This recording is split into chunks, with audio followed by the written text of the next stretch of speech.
Chief Engineer Elena Vasquez had been tracked on mining station Kepler 442b for 8 months when the Hegemony brought him to her workshop. The insectoid guards chittered with amusement as they dragged the small figure through the airlock, their razor-sharp mandibles clicking in what passed for laughter among the Vorthak species. "Another broken tool for the human to fix?" Senior Overseer Fixmar hissed, his compound eyes reflecting the harsh industrial lighting. "This one's defective. Keeps collapsing during the deep shaft excavations. Make it functional again, or we'll recycle both of you." Elena looked down at the figure crumpled on the workshop floor and felt her heart clench. It was a Quillen, one of the small, crystalline beings whose bodies naturally interfaced with mining equipment. But this one was barely more than a child. His translucent skin dulled from exhaustion and malnutrition. The bioluminescent patterns that should have pulsed with health, now flickering weakly like a dying star. "What's his name?" Elena asked, kneeling beside the young alien. "Designation QX7741, Fixmar replied with disinterest. It was extracted from the Outer Rim colonies. High-grade neural conductivity, but poor physical tolerance. The deep pressure chambers keep overwhelming its nervous system." The Overseer's explanation was clinical, but Elena could read between the lines. The Quillen were a peaceful species. Their bodies evolved for the low-gravity crystalline caves of their homeworld. The crushing depths of Kepler 442b's mining operations were slowly killing this child.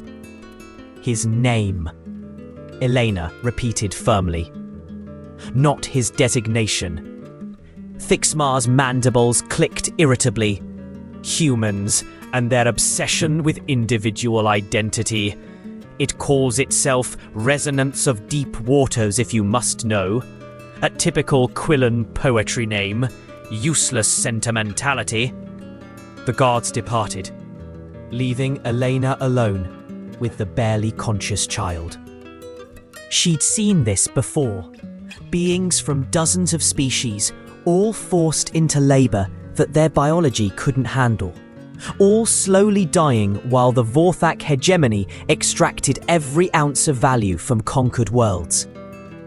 "Hey there, Resonance," she said softly, switching to the musical tones of basic Quillen. Her pronunciation was rough, learned from stolen data files and whispered conversations with other prisoners, but the child's internal light brightened slightly at hearing his native language. "Human singer," he whispered, the translation barely audible through the workshop's atmospheric recyclers. "The deep, dark, crushing place. It breaks my song lines." Elena understood. The Quillen experienced their world through harmonic frequencies. Their entire nervous system was essentially a living musical instrument.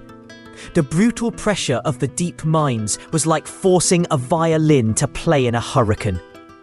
"I know," she said, gently examining the child's condition. No visible injuries, but his bioluminescence was erratic, his breathing shallow.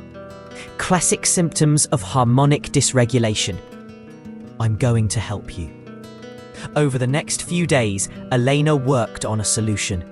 The Hegemony had given her access to the mining station's technical systems, assuming a human engineer could optimize their equipment. They hadn't considered that she might use those same systems to help their victims. Now would be a perfect time to hit that subscribe button. This story is just getting started, and you won't want to miss how Elena outsmarts an entire galactic empire.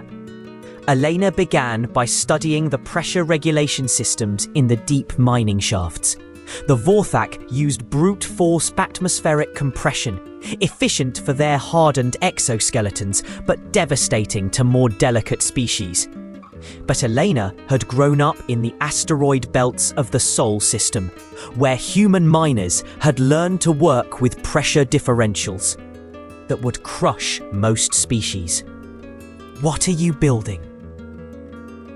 Resonance asked during one of his stronger moments, watching Elena assemble components from decommissioned mining drones. A song cage, Elena replied, using the Quillen term for a harmonic buffer. Something to keep your music safe in the deep places. The device was ingenious in its simplicity. A personal atmospheric field generator that would create a pocket of variable pressure around Resonance's body, allowing his bioharmonic systems to function even in the crushing depths. But the power requirements were enormous. It would need a constant energy feed, and the only source available was Elena's own support allocation. She didn't hesitate. The first test run was a disaster. The prototype worked, but barely, and Elena collapsed from oxygen deprivation after just 6 hours of operation. The Vorthak guards found this hilarious, betting on how long the human could keep herself and the Quillen child alive with her primitive modifications. But Elena refined the design. She learned to function on minimal atmosphere, training her lungs to extract oxygen with the efficiency of a deep-sea pearl diver. She gave up food rations to power the device's bio-batteries. She worked 18-hour shifts to make quota while maintaining Resonance's life support. "You're dying for me," Resonance observed after 2 weeks. His songlines were stronger now, pulsing with renewed vigor. But Elena had grown gaunt and pale. "I'm living," Elena corrected, echoing something her grandfather had once told her about the mining stations of old Earth. "For the first time since they captured me, I'm actually living." If this story hits you in the feels, smash that like button, because Elena's about to make a choice that will change everything. The breaking point came when Senior Overseer Thixmar decided to stress test Elena's solution. He ordered Resonance into the deepest mining shaft on the station, a crushing environment that would kill most species within minutes, even with Elena's modifications. Elena knew it was a death sentence. The prototype could handle normal mining operations, but the deep shaft would overwhelm even her enhanced systems. Unless she looked at the station's main power core, then at her personal atmospheric recycler, then at the quantum resonance chamber that controlled the entire mining operation. "What are you thinking?" Resonance asked, his song pattern shifting to harmonics of concern. "What humans do," Elena said grimly, beginning to reroute the station's primary power systems through the atmospheric processor. "We break things until they work the way we need them to." Her plan was insane. She would overload her personal life support system and use it as a harmonic amplifier, channeling the station's entire power grid through her own bioelectric field to create a massive resonance bubble. It would protect Resonance in the deep shaft, but the feedback would probably stop her heart. The next 12 hours were agony. Elena manually regulated power flow through her nervous system, her human physiology barely able to handle the electromagnetic overload. But each pulse of energy created a wider, more stable harmonic field around Resonance, keeping his songlines pure, even in the crushing depths. When it was over, Resonance had not only survived the deep shaft, he'd extracted more rare minerals in one shift than any previous worker. Elena barely survived the feedback shock. "Why?" Resonance whispered, holding her hand as medical nanites slowly repaired the electrical damage to her nervous system. "I am not even your species." Elena smiled weakly. "Humanity learned something a long time ago, kid. Family isn't about sharing the same star. It's about who you choose to protect when protecting them costs you everything." 3 months later, when the Earth Defense Fleet finally tracked down mining station Kepler 442b, they found something the Vorthak Hegemony hadn't expected. A fully functional mining operation running at 300% efficiency. staffed entirely by former prisoners, who had been kept alive and healthy through the quiet ingenuity of one human engineer who refused to let hope die.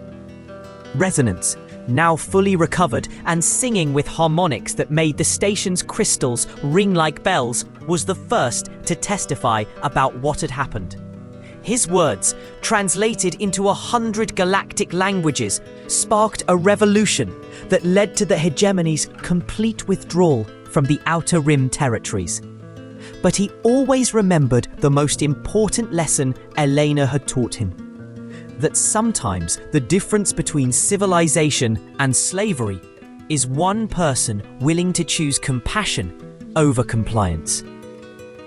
Drop a comment below and let me know, what's your favorite piece of human engineering that seemed impossible until someone made it work?